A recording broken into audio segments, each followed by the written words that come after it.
নমস্কাৰ, এই মুহূৰ্তত লৈ আনিছো এক বিগ ব্ৰেকিং নিউজ। ধুবুৰীৰ তামাৰহাটৰ হৰিঘাট বেলতলাত পথ দুৰ্ঘটনা। এই মুহূৰ্তত লৈ আনিছে গুৰুত্বপূৰ্ণ খবৰ। আপোনালোকে চাই আছে নিউজ 24 অসম। ধুবুৰীৰ তামাৰহাটৰ হৰিঘাট বেলতলাত পথ দুৰ্ঘটনা। নিয়ন্ত্ৰণ হেৰুৱাই খালত পৰিল 4-চকীয়া এল্ট' বাহন। এল্ট' বাহনখনৰ নম্বৰ S01EX3559। তীব্ৰ বেগত এল্ট' বাহনখনে হৰিহাট বজাৰৰ পৰা বিৰাটনগৰ চাৰিআলি অভিমুখে গৈ থকা অৱস্থাত বেলতলাত এজন চাইকেল আৰোহীক খুন্দা মাৰি ওচৰতে থকা পুখুৰীত পেলাই দিয়ে। ফলত গুৰুতৰভাৱে আহত হয় চাইকেল আৰোহীজন। বৰ্তমানলৈকে চাইকেল আৰোহীজনক চিনাক্ত হোৱা নাই।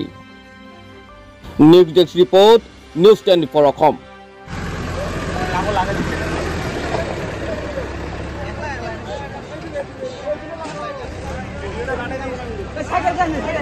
নাম্বারটা দাও। কাজনা কোটা বাড়ি? এই নাম্বার ফোন করেছো? এটা কার নাম্বার? এটা বাড়ির নাম্বার। আচ্ছা ঠিক আছে, নাম্বারটা নাও। মুই তো ওই দোকান ঝাড়ি আছো চালি তো চালিতে একটা শব্দ হল।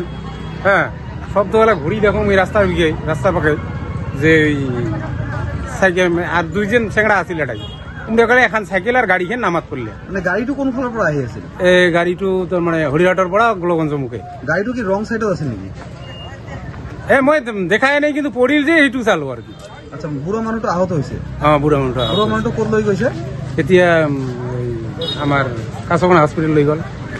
তেখেতৰ ঘৰ জানা হিচাপে পূৰ্ণিত ক'ত আৰু যিখন গাড়ী আছিল ইহঁতৰো ঘৰ বড় চৰাইগলা। হ্যাঁ।